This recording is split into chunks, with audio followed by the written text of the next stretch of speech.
Now, if you're asked to take a driving assessment following a stroke, there are generally two options for this. First of all, there's driving mobility. This is a national organisation which has assessment centres dotted around the country, and to identify your nearest one, you would just need to go onto their website or give them a ring. So at the assessment, you would go visit them at their centre.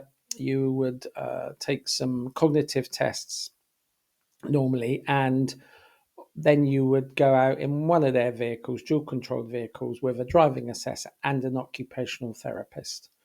Because they have medical input, this is more of a complete package, if you like, on fitness to hold a driving license.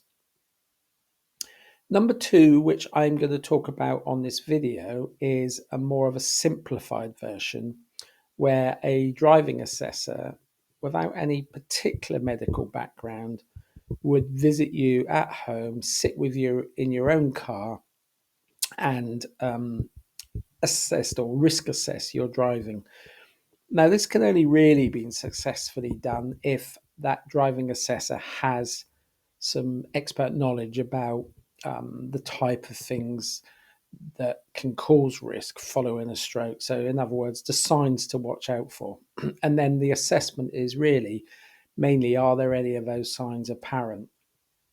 And because it's not a complete package, it can't assess fitness to hold a driving license. It works in tandem with the medical professionals.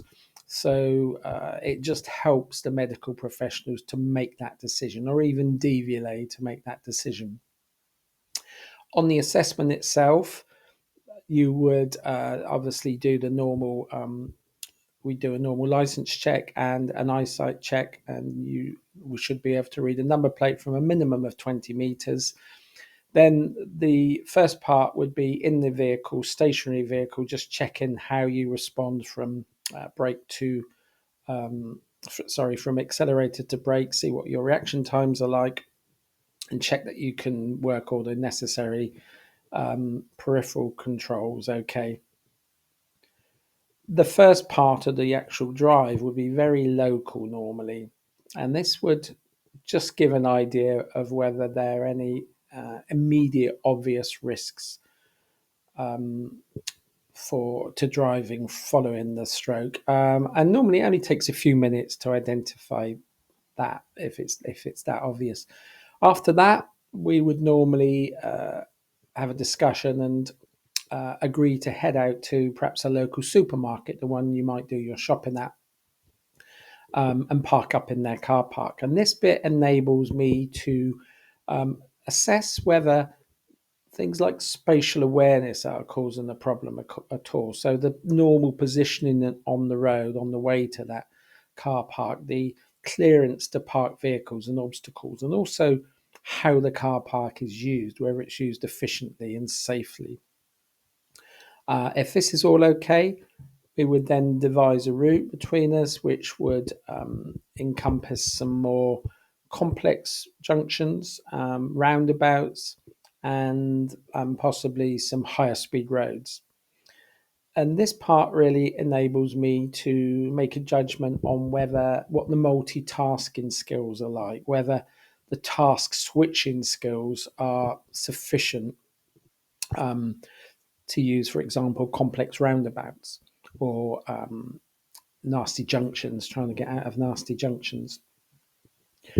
Again, once this is successful, there would be, we then plan a route back to the home, and this would be a different route left up to the driver to find, to really look at problem solving skills, following, route decisions, and also memory.